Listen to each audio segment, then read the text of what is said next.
In fact आप जिन हम सोच रहे थे कि सवाल गलत आए, अभी तक हम भी यही सोच रहे थे कि चेयरमैन को मतलब नहीं है, ये पैसा कमाने के लिए हो रहा है, तो उनको गलत सवालों में 7-8 तो उन्होंने हमें बता दिए कि 14,3 वाला सवाल सही हो सकता था, बट वो कह रहे थे ये चेयरमैन नहीं सही करता, ये जो आंसर की चेयरमैन नहीं बनाता है। अब ये बन गई और रिजल्ट रिवाइज हो गया, रिजल्ट जारी हो गया, तो अब कुछ नहीं हो सकता है। बट मैं आपको वादा देता हूं कि आज के बाद कोई सवाल गलत नहीं आएगा। ये कम से कम 5 से 7 बार बोला है, और भी लोग गवाह हैं, तुषार है यहाँ पे भाई, जिस बात पे गलत लगे वो बता देना। इन्होंने खूब लड़ा, ये भी थे, इन्होंने खूब कहा, इतना रिक्वेस्ट किया कि भाई हमारा तो भविष्य चला गया, 2023 में आपने चला दिया, 2024 में अब आपने ये कर दिया। फिर बात आई नॉर्मलाइजेशन की, तो उन्होंने कहा कि मैं ये वादा देता हूं कि आज के बाद मेंस कभी 2 शिफ्ट में नहीं होगा। ये भी बोला कि बात चल रही है।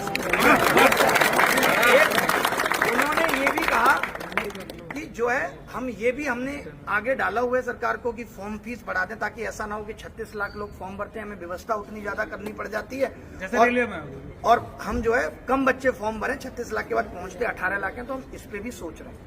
ये बात थी नॉर्मलाइजेशन पे। आपका कोई क्वेश्चन है तो आप उस पर भी पूछ सकते हैं बीच में। डिफिकल्टी लेवल पे बता देता हूँ। हाँ, एक हमने कहा कि एक बच्चा एमटीएस की नौकरी ले रहा है, उन्होंने बहुत इत्मीनान से सुना, सीएचएसएल की भी ले रहा है और इसकी भी ले रहा है। वो बोले इसमें कर कुछ नहीं सकते, बट इस साल से क्या होगा, पहले सीजीएल होगा, सीजीएल का रिजल्ट आ जाएगा, फिर सीएचएसएल, फिर उसका रिजल्ट आएगा, यानी जिसको सीजीएल में नौकरी मिल जाती है वो सीजीएल फिर भरेगा नहीं, सीएचएसएल, फिर एमटीएस होगा।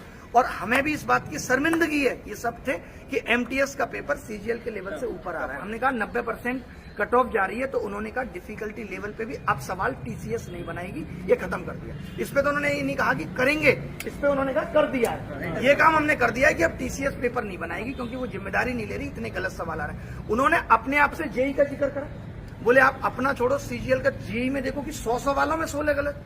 जेई वाले पे भी उन्होंने ये बात की, हर एक चीज पे ये बात हुई। उन्होंने कहा कि ये कमेटी जो रिजल्ट बनाती है, जो डिसाइड करती है कि किसको मार्क्स टू ऑल देना है और किसको नहीं देना है। नॉर्मलाइजेशन के अब वेटिंग लिस्ट की बात आई, तो वेटिंग लिस्ट में हमने कहा कि आप जो वेटिंग लिस्ट है वो इस पे दे सकते हो एमटीएस में, तो उन्होंने कहा इस पे हम सोचेंगे, कोशिश कर रहे हैं कि कैसे इस चीज को खत्म किया जा सके।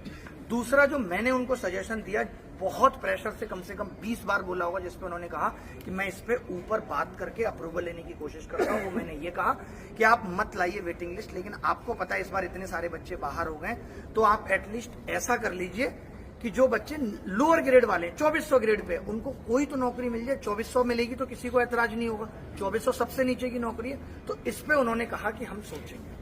सर नॉर्मलाइजेशन नया फॉर्मूला जो, हाँ, नॉर्मलाइजेशन पे उन्होंने कहा कि नॉर्मलाइजेशन का फॉर्मूला ठीक तरीके से वेव करे, इसके लिए कमेटी भी बना दी है, मे बी हम परसेंटाइल